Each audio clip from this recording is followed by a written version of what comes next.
Welcome to our show. We're ready to go. It's a brand new podcast episode. It's Bromingo. What's going on, everybody? Thank you for tuning in to episode 83 of Bromingo. The phone number is 512-766-4646. Don't forget to please like and subscribe and comment, or consider becoming a VIP for as little as 99 cents a month, like Steven Ferreira, Bill Sr., Mike Sucks Donkey Balls, Sean the Don, and Big Daddy Pelly, our brand new subscriber.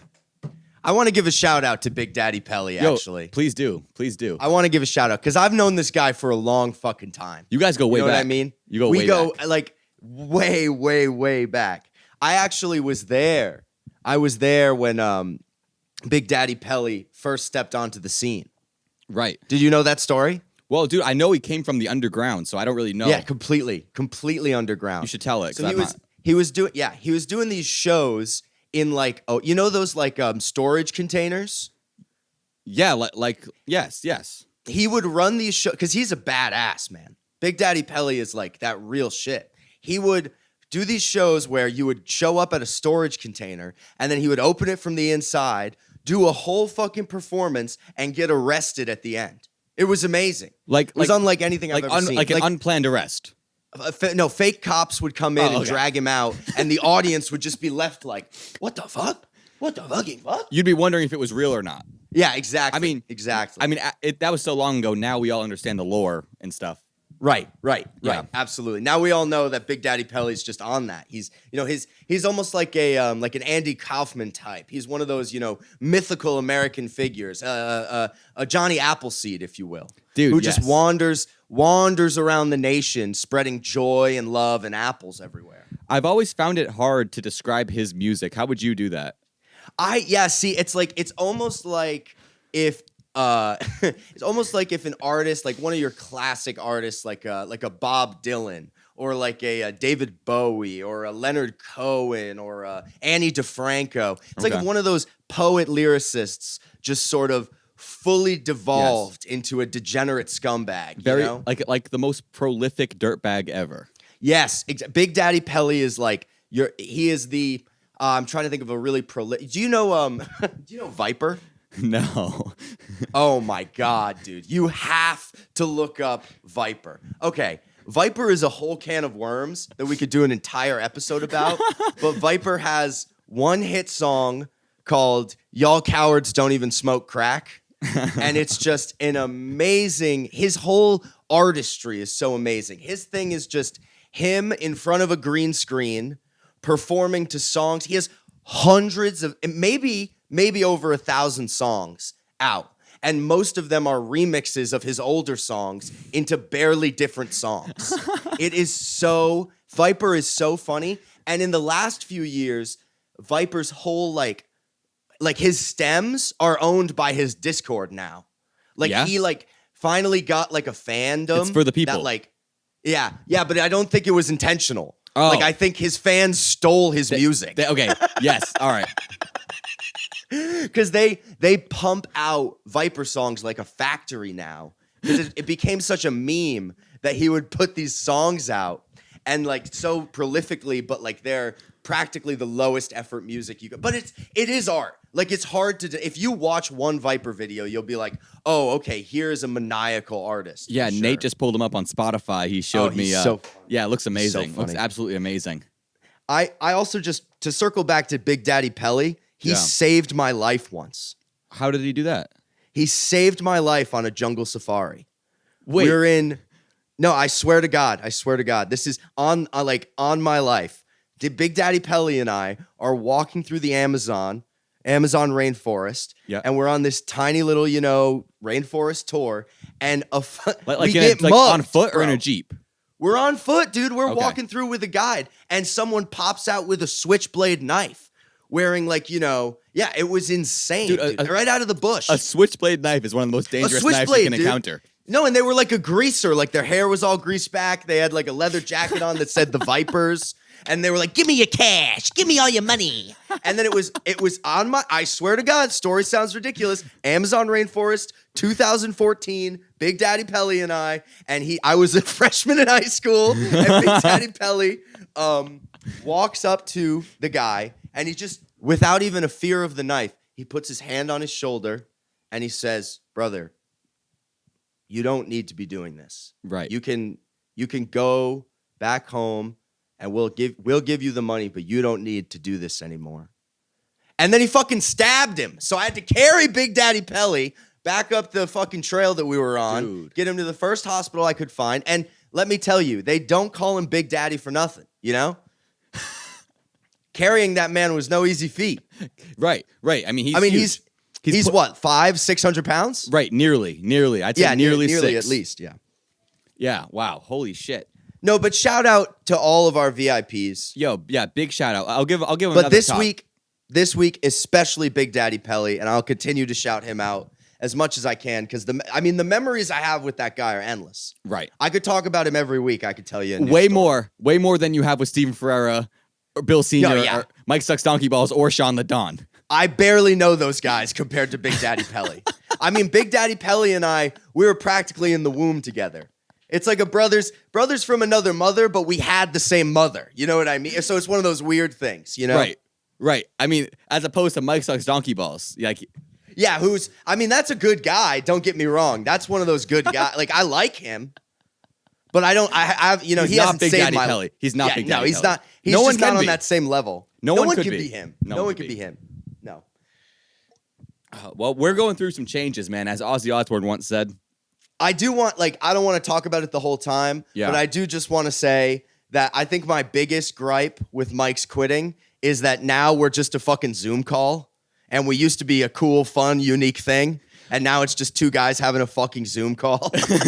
Hey, well, you know what? We're going to figure it out as we go. And you know what? Absolutely. This is not a Zoom call, and now that Mike's gone, I'm going to say it. It's a fucking show.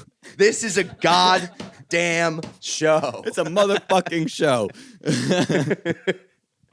Oh, yeah, man. Also, I'm not smoking weed for May. Yep. I hit up the group chat. I said, hey, guys, no weed May. And Billy, you were, at the time, very committed. You said, I didn't ask. Listen, for the record, I didn't even ask you to do this with me. You said, man, I'm in. So that was my first response. I'm in. So I reached out to you specifically via text, not even in the GC. No, you know? yeah, just privately. I said, no weed May. Let's do this. We got this, No, bud. it is no weed May. That's what it is right now. Okay, well, how much weed have you smoked in May, Billy? Let's talk about it. Well, what day of May is it? Today's the 6th. Today is the 6th. Yep. I've smoked 3 of the 6 days of May, for sure. I've definitely smoked at least 3 of the days of this month. But it is no weed May. That doesn't change the fact that it's, Right. it is no weed May. But you know what else I did? What'd you do? To commit myself to no weed May. You already know. Dude, a great video. I'm going to throw it up here. I'll throw the Throw it video up into here. the episode. Absolutely. Toss that in this, and then everyone will know.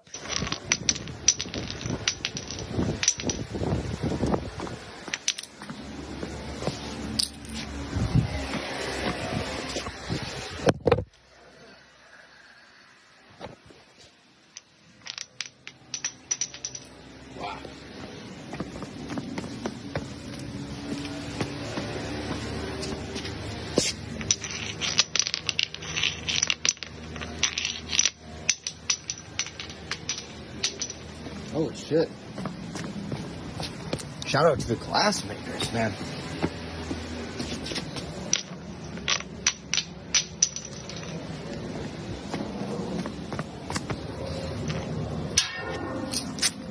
We are embarking on a seriously spiritual journey here. Right. Dude, yes. We're cleansing our bodies of THC and Completely. And other carcinogens that are in weed probably.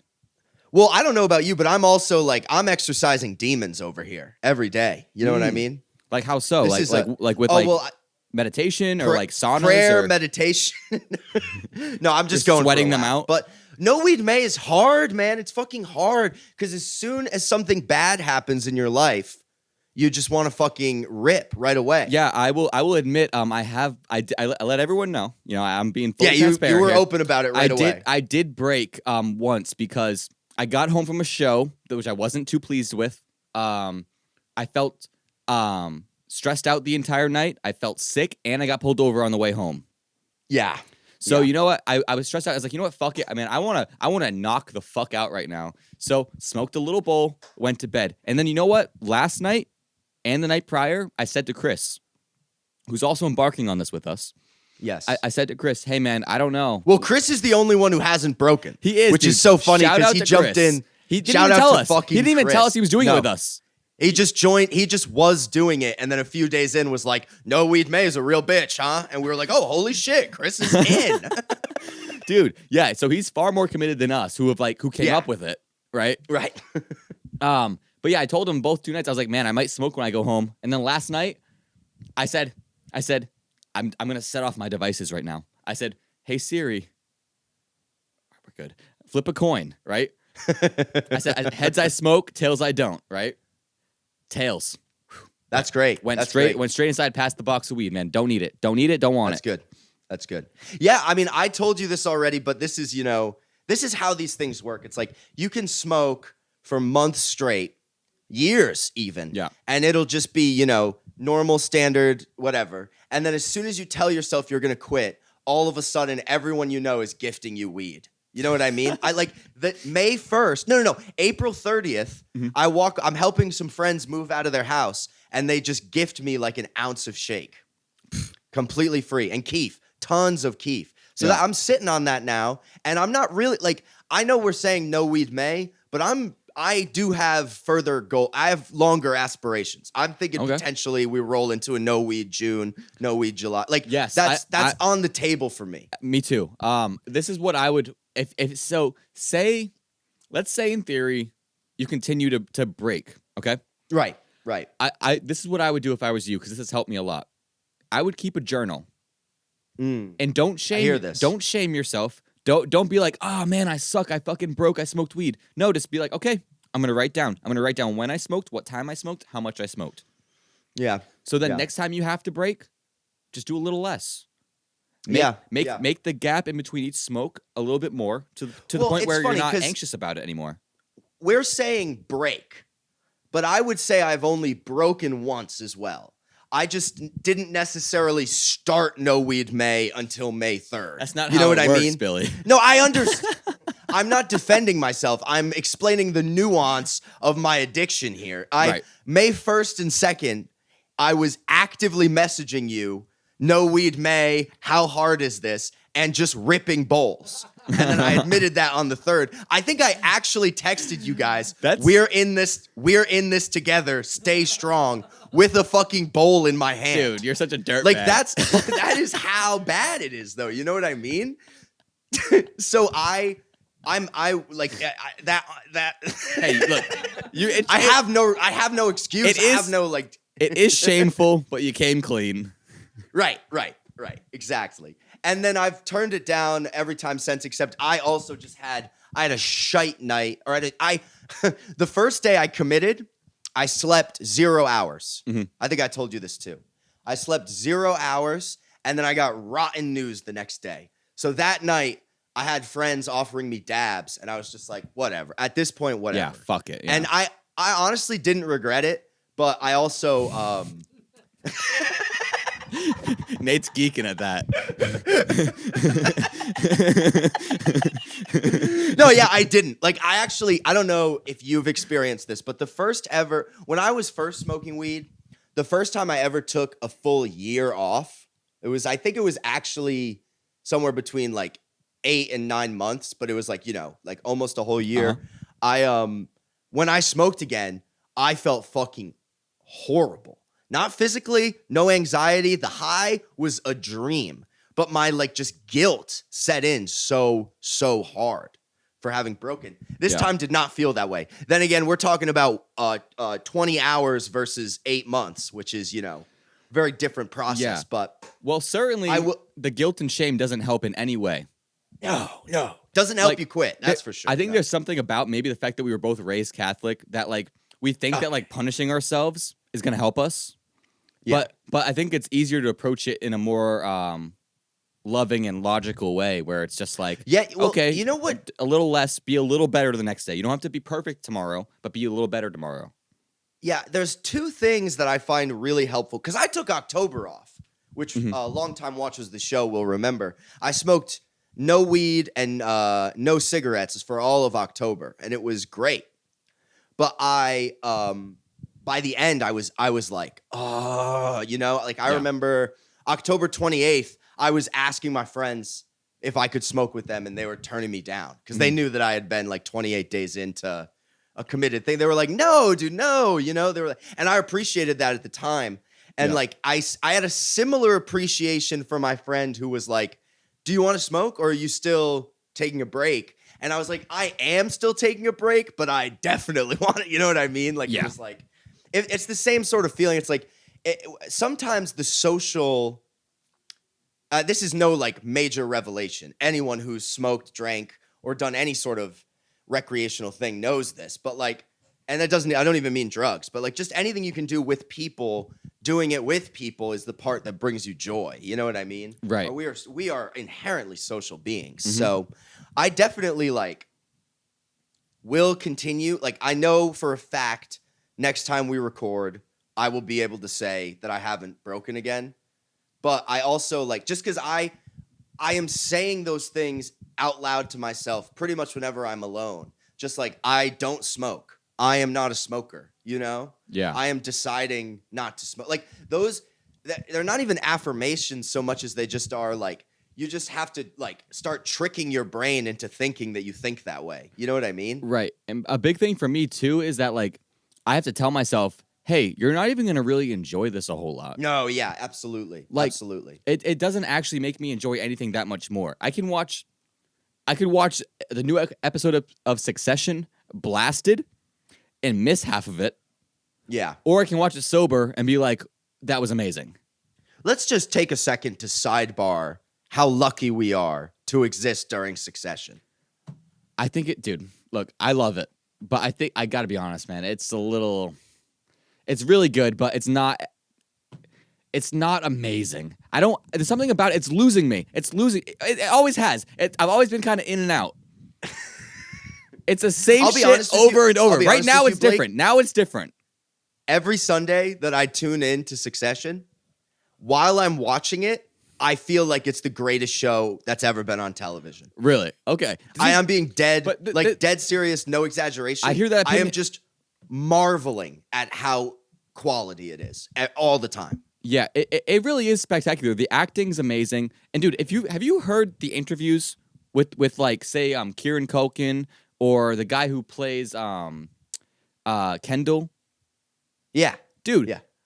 they I don't know if they were just like this before, but it's like they're the same person. I feel like they go really method with this shit sometimes on this show. You know, it's funny. I mean, obviously Jeremy Strong does. Yeah. Because he's a very open about that. But Kieran Culkin strikes me as someone who also, just to say, I watch the interviews that they do like after the episodes, and I Me love too. Yeah. the Succession podcast. Oh, I haven't great. tapped into that yet. Yeah, they have a joint podcast, and some of them are fine, but most of them are great. This season and the last season, this season's the one I've been watching consistently of the podcast.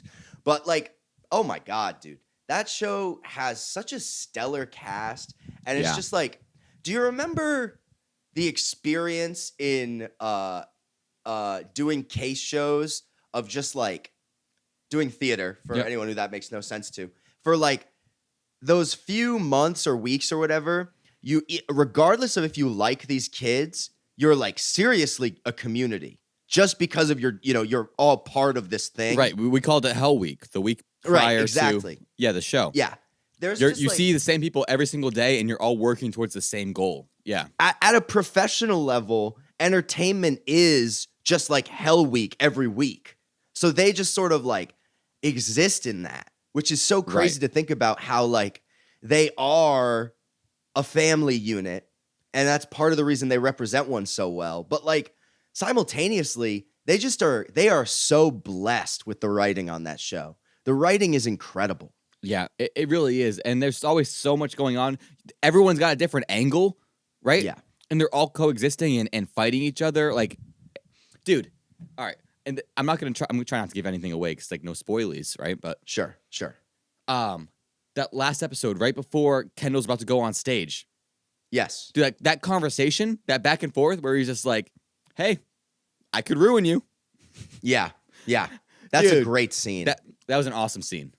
You've got my dick in your hand, but I've got yours. That was a great line. Right. Yeah. I mean, that character is popping off out of nowhere this season. Yeah. Everybody's talking about that. How much that character has stepped up too. And just become went from no one's a bit player in Succession. Well, a lot of people are bit players in Succession, but everybody chews up whatever screen time they get. Right. But I mean, that guy's it's gone to another level. Okay, if we keep talking about Succession, I'll do this for 3 hours. Right. Yeah. So I was thinking the same thing. yeah, Let's get out of here. Coronation was today.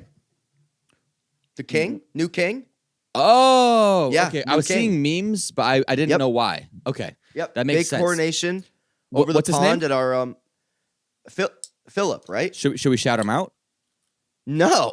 Well, I bring it up to mention that anytime the royal family has some kind of, anything, anytime one of them takes a shit wrong and we all have to hear about it, Yeah. there's this thing that I always remember. Do you know who Christopher Eccleston is? No, I don't.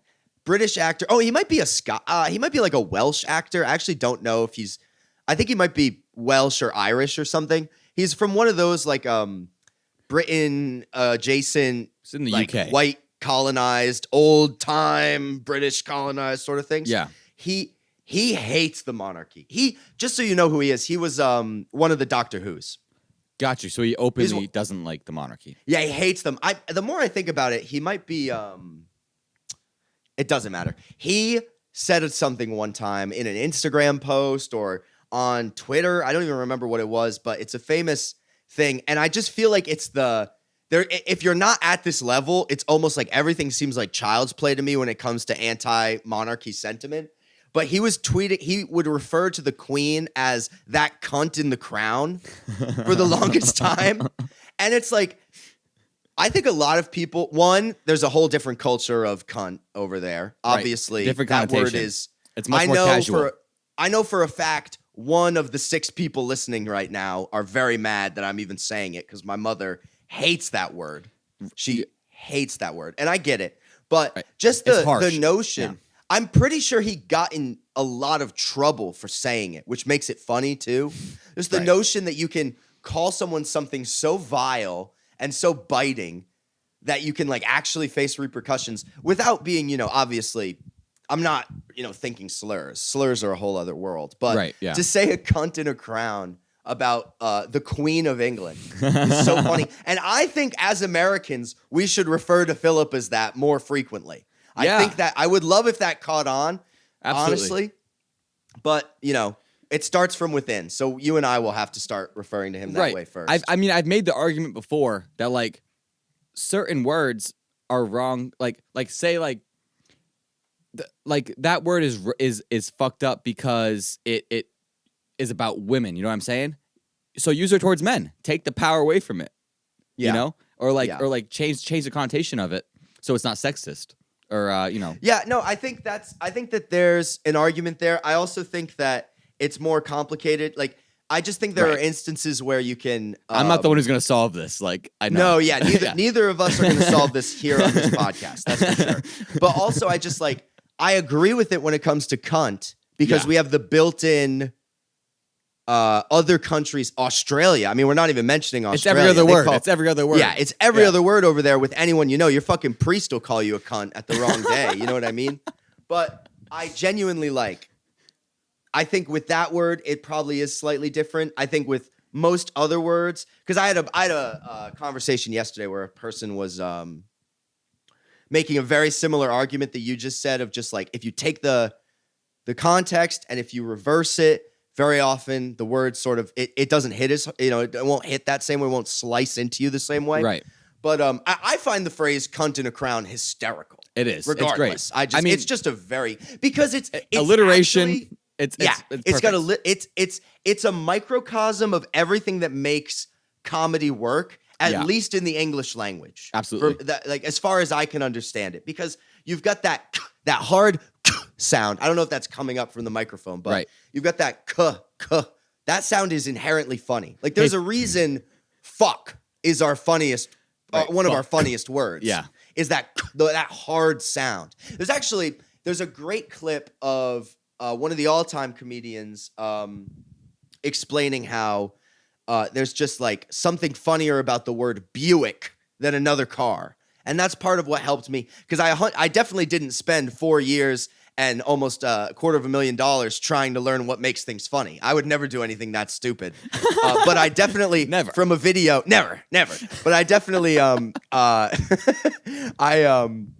watched a great clip of, and I'm not going to name the comedian only because I think the clip speaks for itself and people can seek it out. But he's just explaining how he would use the word Buick in a joke, despite knowing that the real news story was about a different car, because Buick is the funniest car name. Like, just comedians especially, they think about it that much. And cunt in a crown it's the lowest word you can possibly use. Wearing a crown. That's the humor. You know what I mean? Like, it's like that difference there, that incongruity is what creates humor. Yeah. But also the fact that there is an entire nation of people that would be upset by it is also what makes it funny. Right. That it strikes at the highest level of a community, at the literal monarch, and that you know how much it gets under the skin of all these people who, for whatever reason, or I shouldn't say what for whatever reason, because I think it's extremely obvious why people love the king and the queen and the monarchs in general. Like, people act like it's ridiculous. It's like, we love fucking. I'm trying to think of a good example here, but like, even Donald like Trump. FDR, Donald Trump, you know, like any of our presidents, our politicians, Teddy Kennedy. Like, Ted Kennedy was one of the most beloved people you could. Do you remember that growing up? That like Ted Kennedy was like spoken of in the highest regard. Is that just my house? I personally don't remember that. No. Well, I'm asking the wrong person, because you grew up in. You did not grow up in a fucking Kennedy loving house the way I did. No, that wasn't the environment that we're talking about there. If you want to talk about like Bush or Romney, maybe, but like, I don't know where the picture is. I think it only exists in hard copy in one of my mother's scrapbooks. But we went to a wax museum when I was a little kid, and there's a picture of me and my godfather like this, like with our fists up and choking the wax figures of Bush and Bush Jr. Nice. Very funny. Well, Bush and Bush Sr., they would say. But yeah. I thought you were going to say that she had a scrapbook of Kennedy.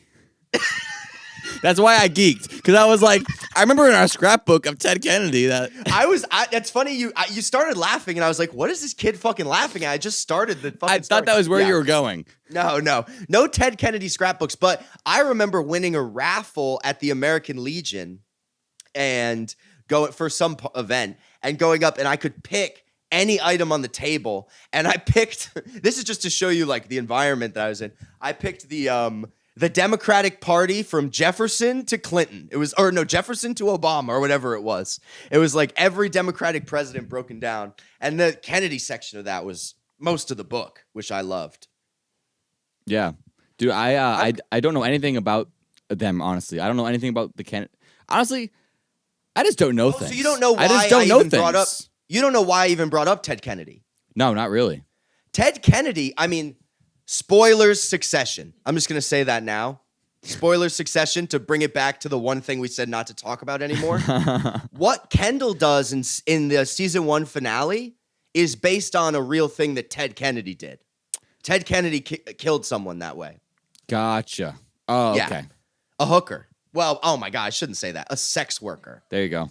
Yeah. maybe you should make an apology. Yeah, maybe I should. I apologize. I honest to God don't mean anything bad by that word. And I think more or less my immediate understanding that I should apologize once my friend called me out to do so is, I think I've done enough. Haven't I done enough? It shows that your heart's in the right place. You're willing. No, but sex worker is just a better word. Hooker's dehumanizing. That's a bad word. Well, that originated because of Thomas Hooker or whatever the fuck. Remember from the Civil War? We learned this in history class. I'm not gonna lie, bro. You just told us you don't know things. I don't believe that for a fucking second. I swear to God. There's no Thomas Hooker. No, Johnny Hooker or whatever the fuck, the Civil War guy. I mean, I'm gonna fact check you. Please do, dude, because I don't know what the fuck I'm saying. He was a general. Oh yeah. Oh wow. Known for having sex workers or prostitutes assist him in his. Immediately, the first thing that came up was the American Heritage Dictionary explaining exactly what you just said. And not only that, but I think you had his name right. That's kind of crazy. What was his name? I already forgot what I said. You said Thomas, but I'm Thomas looking Hooker. right now. Yep, that's what I Yeah. said. Standing by it. And it doesn't have it's weird. It actually doesn't have a first name even in the Wikipedia page. So it seems like a myth to me, but who am I? I wasn't there. Hey, look, I learned what I learned in public school. All right. That's true. The fact that you were even citing it as a thing you learned in high school, the fact that isn't what we're jumping on is probably the funniest thing. I love the idea that you had a class that just taught you the etymology of all those sorts of words. Well, dude, that's the sort of thing that I'd have to be told to remember something I didn't care about. You know what I mean? Yeah, exactly. Exactly. Yeah, that's true. Like if you made it kind of funny, then yeah, I'll remember it. Yeah. Yeah. Like that makes sense. Like I remember the word bacchanal. Yeah. The word bacchanal was a vocabulary word in English class, but I only remember it because it's an orgy. Yeah. Yeah. You know? Fair enough. Yeah, public school was a treat, man. I feel bad for the kids who went to private school. I feel like they didn't get to quite experience. Hey, don't give me that look. You feel bad. Sure, their lives are better, but Oh they don't man, they got into such good colleges. It must be so tough for them. No, tell me right now that you would trade a better college for having known Mr. Harris. Tell me that right now with a straight face. There is no way that you would rather have gone to an Ivy League and not known Mr. Harris. Come on. I was telling people about Mr. Harris the other day, and they straight up didn't believe me. He's an unreal person. They straight up didn't. I was explaining that kids would like drink in class and that he lived in his car sometimes and that he had a folk degree. Like the sort of experiences that I've had in that class with Mr. Harris are the sort of things that you'd be like, oh yeah, you must have like went to school in like the inner city or something. It's like no, it was. I was in like a fairly affluent suburb. You know, like yeah. Mr. Harris just brought an energy that begged you to break laws in his class and to break him. And he would just not report people. No. Well, dude, okay, so I got called down to be fair, I never had him. You had him. Yes. I'm speaking like I was in the class, but I wasn't. I just have heard the stories. This man went to an Ivy League school, University of Pennsylvania. Yes. Same as Donald Trump. Where Trump went? It was. Yeah, Donald Trump. Yeah. So he has a degree in folklore and fairy tales, and this man was my math teacher. Yeah, he was a math teacher with a fairy tale degree. That's so awesome. So basically, I get called into the principal's office one day, right? Because it's been absolute mayhem. Absolute mayhem. No, that class was crazy. We're playing baseball with books as bats, masking tape as baseballs, right? And like we use desk as bases, right? Yep. And they like we have this computer cart, and I would get inside of it, and they'd push me around, they'd pass me back and forth from side to side in the classroom, right? So I got called down to the principal's office. I love this story. And the vice principal was like, so what's been going on in Mr. Harris's class? Trying to get me, to like spill the beans. Yeah. I'm no narc. I'm no narc. All right. So not for me, but that's the thing is it's like he has to have known nobody's gonna rap because you get to be in Mr. Harris's class. Yeah. Why would you ever report that? So basically I'm like, oh, it gets a little out of control sometimes. He has a little bit of trouble controlling the class, And yeah, I mean, I've heard that there's been like, people like drawing penises on the overhead. I'm like, yeah, it's happened every now and then, He goes, yeah, well, I heard you guys are like playing baseball with like textbooks and masking tape balls. And I was like, yeah, that happened once or twice. And he goes, and I heard someone was getting pushed around in the computer cart. And I'm like, I think that did happen the other day. And then he goes, he leans forward and he goes, I heard that was you. And I go, yeah, it was me. and then he sits back and he like great. Mr. Costa was a great assistant principal. Great assistant principal. And a really nice guy. He levels with me, which he doesn't have to, right? Because he could just give me fucking detention for a week, but he understands that like I'm a 17-year-old kid you know, and he just levels with me. He goes, dude, you get why we can't have this happening, right?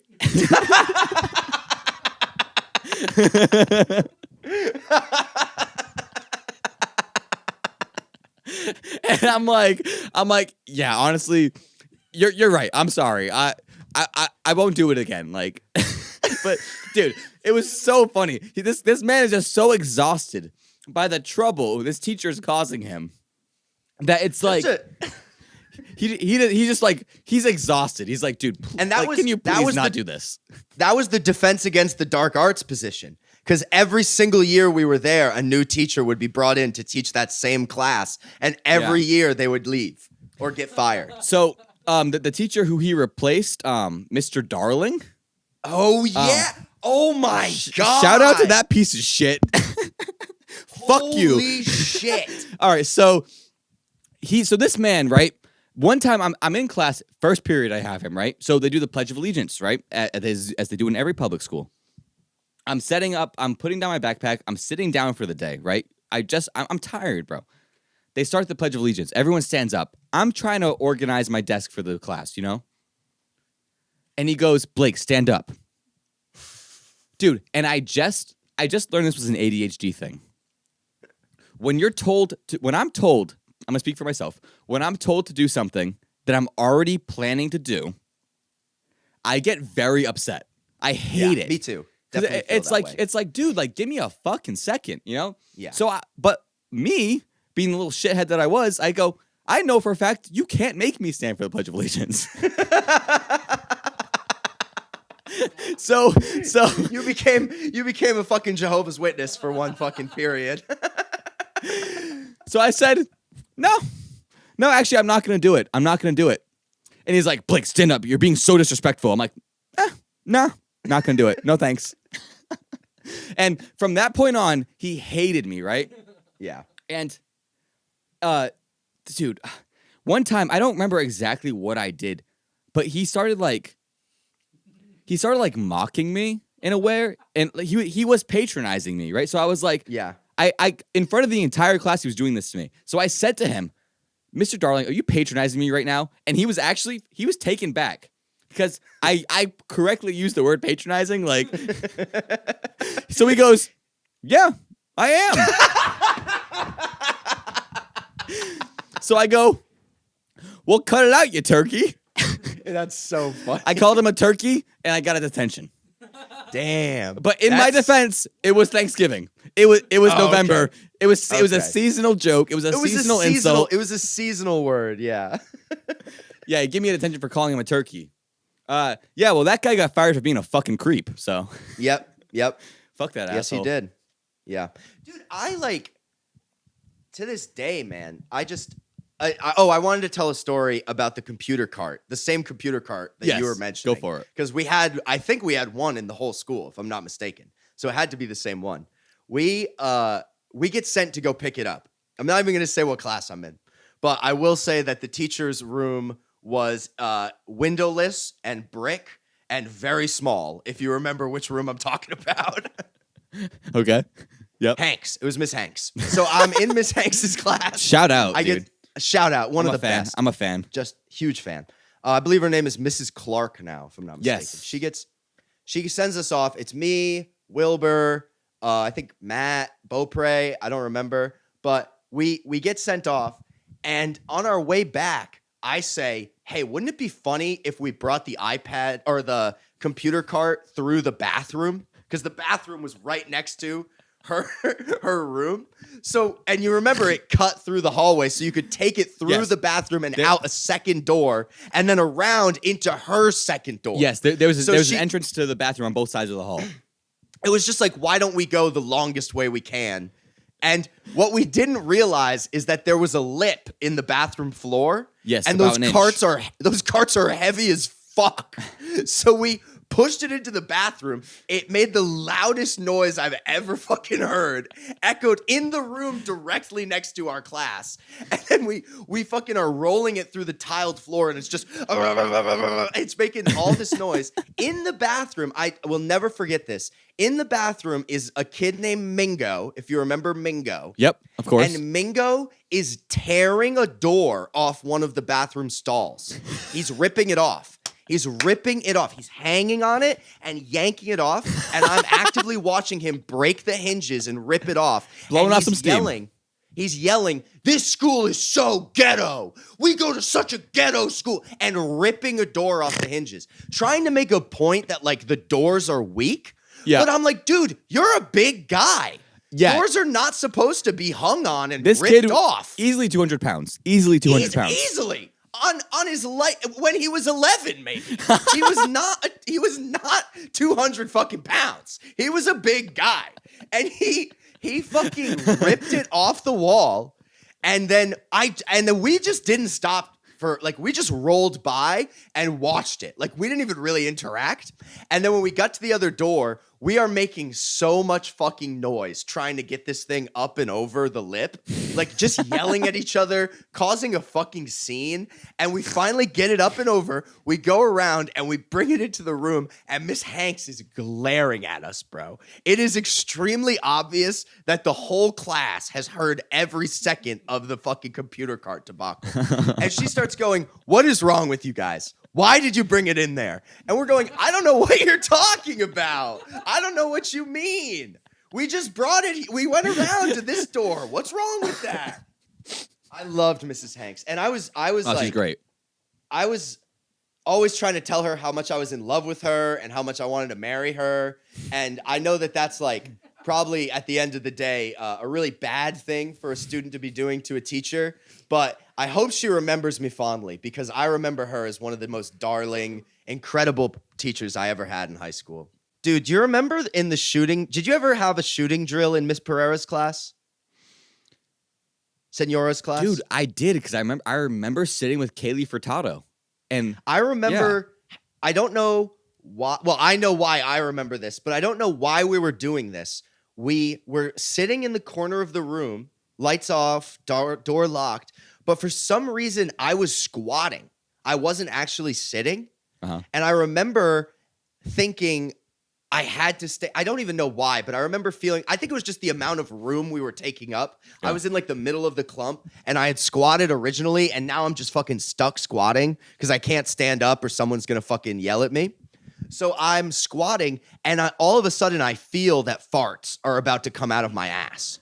And I'm like, no, please, no, please. And it's totally unavoidable. I can tell. Yeah. So I'm like, okay, let me get this out really slow.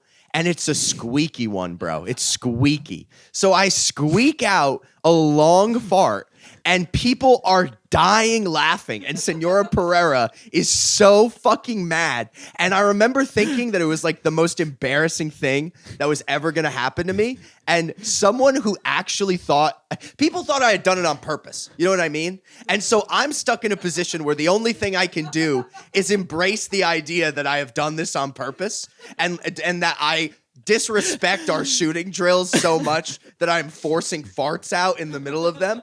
So I do that, and I shit you not, bro. Well, one, I definitely shit you not, because it was totally clean. Right, exactly. But two, a great friend of mine, someone that we both love dearly, David Silva. Oh, dude, great guy. David Silva is geeking at the fart, and he looks at me and does, like, a little, like, he does, like, one of those faces, like, yeah. And I see he's forcing him out, and all of a sudden I'm hearing him fart, and people are, like, dying laughing.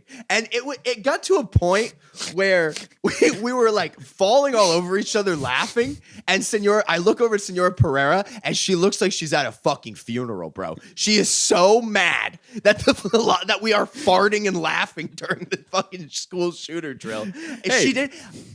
She didn't even bring it up. Like, the drill ended, we all went back to our seats, and she taught class like we hadn't had an enormous gas situation going on. Whose fault is it really that we're so immune to these feelings of actually being shot up in school? Like, it's nothing to us anymore.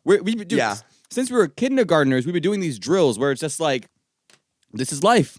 This is life here. Yeah. Dude, it's kind of fucked up, no? Like, no, definitely fucked up. it's just so normal to us that we're like, yeah, fuck, I'm gonna rip ass during this drill. I don't give a fuck. Like, oh God, my history with Spanish teachers and just shooting drills was so funny because the other Spanish teacher, Senora Silva, infamously sent 2 of us out to die in a school shooting drill. And they were trying out a new system where the office would send automated text messages to the teachers explaining where the shooter was in the building. yep. So they had a cop walking around with like I don't know what it was, but it made like a ga ga ga ga ga ga ga sound. You Yes, know what I I mean? Like remember. they like spun that thing that sounded like a gun. And which is so fucked up. Right. Like, It's like one of those Pavlovian- Mardi Gras toys where it's like, and they're playing it like outside of rooms and shit. right. But, It's a fun machine gun drill. yeah, Senora Pereira, the drill is started, and she is like somehow. I don't remember Senora Silva. Excuse me, not that it matters. Yeah. But she is like sending Carolyn Haig, I think is who it was, Shout out out. the hallway. Who's a perfect person for this? She like needed to pee or something, and she was like, for some reason, it was just a mess. Like she hadn't gotten the text, so she thought it hadn't actually started. So she sent her out, and as soon as Carolyn walks out the door, you just hear the, and it's like, oh my God, like Carolyn's dead. In this drill, Carolyn's fucking dead, which is insane, and it's Senora Silva's fault. R.I.P. R.I.P. Real homie. I mean, yeah. I was actually thinking about her the other day. She was she was awesome. Dude, she's awesome. I love Carolyn. Yeah, there's no past tense. She didn't tragically die or anything. She's still. No, well, I awesome. mean, in the drill she did, but yeah. Yeah, in the drill she did. This was a drill though, total drill. Oh my God, dude, those high school fucking memories. I'm so glad I'm out of fucking high school. Oh yeah, absolutely. Holy shit. I just like I feel for. Doesn't being out of high school make you think about how crazy it is that like people start teaching at like we know people mutually who teach at our high school that we went to together. Right, exactly. We know multiple people who do that, and it's like that must be insane, Bro, for them. That must Aaron be insane. Rocha is a substitute teacher. I know. The last time I hung out with him, he told me he's a teacher now. It blew me away. I think it's awesome, though. I mean, I think that's awesome. I mean, yeah, it's a good character arc. Yeah. He was saying, did I don't know if we were there together at the same time, because I think we did see him on the same night together. But Yes. one of the times I was with him, they were making jokes that his girlfriend is that he goes to school and teaches people, and then he goes home and his girlfriend teaches him how to read. I thought that was really funny. He said I hadn't seen him in a couple years. And when I saw him, he started laughing before I'd even said anything. Yeah. And I was like, what? What's so funny? And he was like, I have to show you something. And he pulled up a picture of me that I didn't know he had and was like, what the? You remember when I was bald? Yeah. It was one of the pictures of me bald. And he was like, bro, sometimes, no joke, I just look at this when I need a laugh. What the fuck were you doing? And he's just he's one of the best. No, Shout out to Aaron Rocha. Yeah, no, he's a good guy. I used to always roast him in a woodshop class and like light him up because he'd like show up and like not do anything because it's woodshop, you know. It's woodshop. Yeah. It's an off period to many people. But also like the people like I wasn't mean to people in high school, but if I did pick on someone, you were an athlete. Yeah, you were good at sports. Oh, you're good at sports? Fucking loser. Like, oh, you could kick my ass right now? Pussy. Our school was so built like that too, because one of our sports teams won, and nobody gave a fuck about it, Right. and the rest of them were literally like the worst in their division across the board. So we just had sports held little to no power in that school. Right. No, he's a good guy. And last time I saw him, it was great to see him. We were very nice. But he could have been like, hey, douchebag, what's up? But he's not like that. No, at he's a all. nice guy. Very nice guy. He's a really good guy. Yeah. He's not going to hold over things from way back. I also don't think he took it personally at the time. No, But- I think that's what I was going to say too, is like those guys, that group of people, if anything, that probably endeared you to them more because yeah. they were so brutal to one another. Right. In my mind, that's how I held my own against them at the time. Yeah. But also like at the time they didn't it wasn't like it wasn't mean spirited, you know. No, not at all. I I actually had thought the other day because one of our friends was telling me a mutual friend of ours who teaches at our high school was telling me that the critical race theory curriculums had showed up. Oh, and he was saying like I could see that going over horribly at Case. Dude, that's immediately what I was thinking. And Swansea, like, that showing up has got to be a clusterfuck and a half. Right, because I feel like the kids are like 50-50, you know what I mean? As far as like, I don't fuck with this or this is necessary. Yeah, probably something like that. And then also just the teachers are probably like 70-30, which is no good for what the fuck is this? The history department, Jesus Christ. Yeah. I can only fucking imagine, in all honesty. I mean, we know who it is. We know there are people there that I'm sure, but oh my God. The friend of ours said this, and then someone made a joke about it being like, you know, whatever it is that conservatives think of as, you know, this idea of critical race theory as like anti-white, you know, education. They make a joke about that. And our friend who's the teacher says, actually, maybe I can't tell this story, but I'm going to finish it. And then we'll decide later. Right. He says, it doesn't matter what I teach them. These kids read at a third grade level. And I thought that was so fucking funny. Shouts out to Case High School. Yeah, shouts out to Case. I mean, shouts out to the pandemic. Everybody's going to be dumb for 30 years or so. Right. Dude, oh my God. Imagine getting a doctor who like graduated during the pandemic. Crazy. Just Dude, crazy. Don't touch me. Dude, a surgeon. Oh my God. Fuck off. Wait, actually, perfect segue. I want to tell a story because while we're recording, it's National Nurse Day. Okay. And I do want to give a legitimate shout out to the nurses while we're talking about COVID and all that. You know, shout out to the nurses. I think it's appropriate to thank them. But do you remember during the pandemic where like people were drawing pictures of nurses in superhero capes and shit? Right. And people would like bang their pots and pans together in appreciation of the nurses in New York City? Yeah. Do you remember Aiden was living in New York City and he tweeted, I'll send the picture to you, but he tweeted, every morning we go out and we bang our pots and pans together and it's just such a beautiful thing and everybody is a family in New York City right now and blah, blah, blah. And then quote tweeted it with, who the hell cares? The Peter Griffin. Oh my God, who the hell cares? I do remember this. But also, just for context, for anyone who doesn't know, is like a true to life fucking moron. One of the dumbest people that have ever been born on planet Earth. And is just like actually a person who I genuinely think the average IQ of Swansea could probably raise 1.5 points if he like fell in a pit or something. You know what I mean? Dude.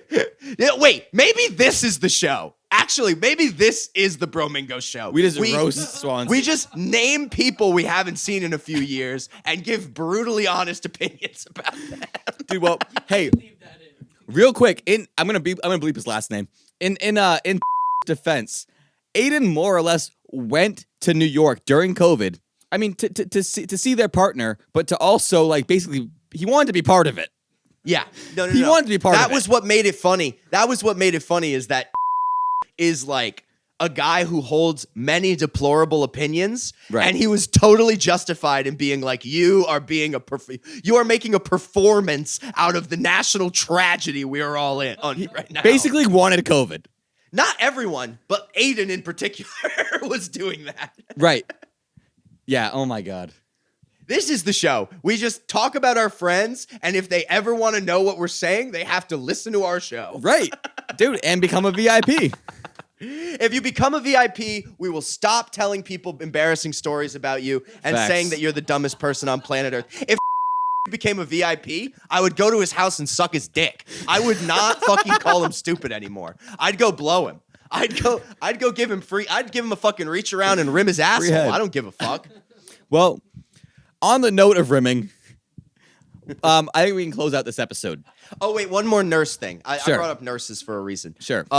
So we're talking about you mentioned surgeons who graduated during the pandemic. Yeah. Which is genuinely a scary thought. Terrifying. I've never considered. Terrifying. I've never even considered it till right now. It's so scary. But I have a surgeon story that I wrote down specifically to mention this. I had an operation, if you remember, freshman year of high school. Very important operation. They had to cut into me a very little bit, and they had to go in, and they had to come out. And when I woke up and could stand again, or no, when I went home from the hospital, I got home, looked in the mirror to look at my scar, my new scar, and there was a black marker, HW, next to the scar. The surgeon had initialed the operation. He had left an initial on me. He gave a signature. That shit rubbed me the wrong way. I don't know what the intention was. I do not know what the intention was. I did not like it. And I looked it up, and it's a fairly common thing that people just kind of choose to do or not do. I did not like it one bit. I almost would have rather he left one of the utensils inside. Like leave a scalpel inside or something. Yeah. But I love nurses, and I love nurses just in general, like because of the first nurse I ever had. When I was born, I couldn't breastfeed. Mm-hmm. So the nurse was like, yeah. So I got free titty time. No,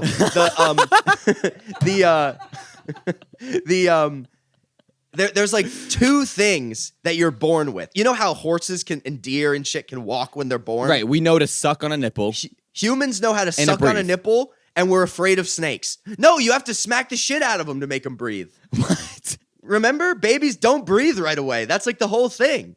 But we are evolutionarily scared of snakes, I'm pretty sure. Huh, so okay. Makes sense. Human beings are. They're weird. I'm almost positive. I've read that before. I don't know if it's just a online bullshit fact that I read, but the one thing that I really needed to do to live, I couldn't do. And I had a nurse that helped teach me how to. She like fed me with a dropper and shit. Mm-hmm. But I then stayed with that nurse as my like pediatrician's nurse until she retired.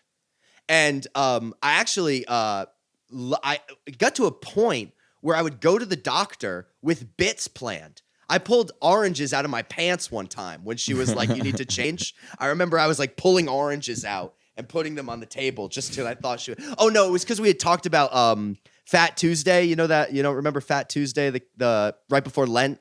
Yes, you do you eat a lot. There was something with Mardi Gras or something right. like that where like you give oranges. Yep. So I brought a bunch of oranges. Like I just loved her and I thought she was amazing. There were many times where I would bomb in the doctor's office and then I would have to wait a year to go back and try and make her laugh again. That 100% happened. I asked her one time thinking it would be funny if I had had gender reassignment surgery as a baby. But I treated it really seriously, and she definitely thought I was being serious. And it got to a point where, like, I was like just sort of like embarrassingly trying to explain that I was just trying to do a bit, and she was like trying to get me on all this sort of like. There were many times I bombed hard in that room, but some of them were wonderful. Can't be all hits. It can't be all. No, hits. you can't kill every room. That's for sure. Right. I don't even remember her name, but I really loved her for a long time. And my last nurse story is when I had the operation. Prior to that, you said come prepared. All right? I did. You said come prepared, and this is what I have written down. Big Daddy Pelly shout out to one of my best friends. Shout out. Coronation, cunt in a crown, jerking off during the coronation. Oh, we didn't even talk about that. We didn't even talk about jerking off during the coronation. Do you want to save it?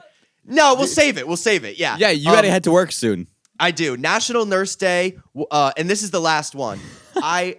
I love this story. I've told you this story before, and you probably will remember it. So I'm just gonna breeze through it really quickly. But when I almost, I was very close to a near-death experience. I don't know if you want to call it near-death, but I got close to, last very sort of critical situation. I was in a critical situation, and they brought down the head of nursing, like the fucking grand poobah nurse came down and took care of me.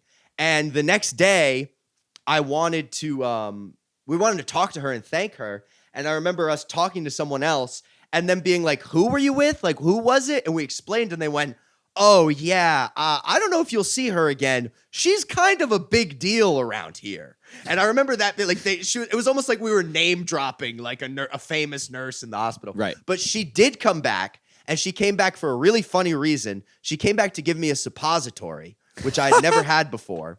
And she specifically was the one to do it. And I was hooked up to machines. I was in a bad way. Yeah. So I was doing really bad. She comes to give me a suppository. She slips it in, and I turn. I'm 13 or 14. I'm really young. I turn around and I go, was it good for you? And she fucking died laughing. These are all stories about how funny I am. Now I'm realizing in hindsight, but I just love. I should have told stories about good nurses, and instead I told stories about great wisecracks I said to nurses. If you need a reminder that I've got a fucking borderline narcissism disorder, that's your fucking reminder right there. I mean, we have a podcast. I mean, yeah, we have a podcast. That's the test. Says it all. If you're making a podcast for no one, you should be in therapy for sure. Well, speaking of the podcast, guys, thank you so much for tuning into episode 83 of the show. Once again, the phone number is 512-766-4646. Please subscribe, like, comment, all that good shit. Become a VIP for as little as 99 cents a month. And thank you for tuning in. I hope you enjoyed the show. Have a great night. I command tomorrow. someone to leave us a voicemail. I command it. Leave us a goddamn voicemail. We We'll play it need on the a show. voicemail this week. We We would love need that. it. If you're listening, go back, call that number, and leave us a voicemail. Sorry to ruin your outro, Blake. It's all right. But we Hey. need them. We haven't had one in forever. For now, I'm going to keep this going. Keep it easy. Don't be sleazy. R.I.P., man. Feels weird hearing you say that. Yeah, dude, you can't do that, dude. Should I not?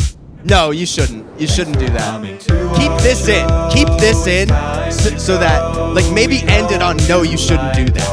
That's Right. probably the good end. Yeah. And the theme will be playing now. Yeah, while the theme plays. Yeah. Yeah, okay.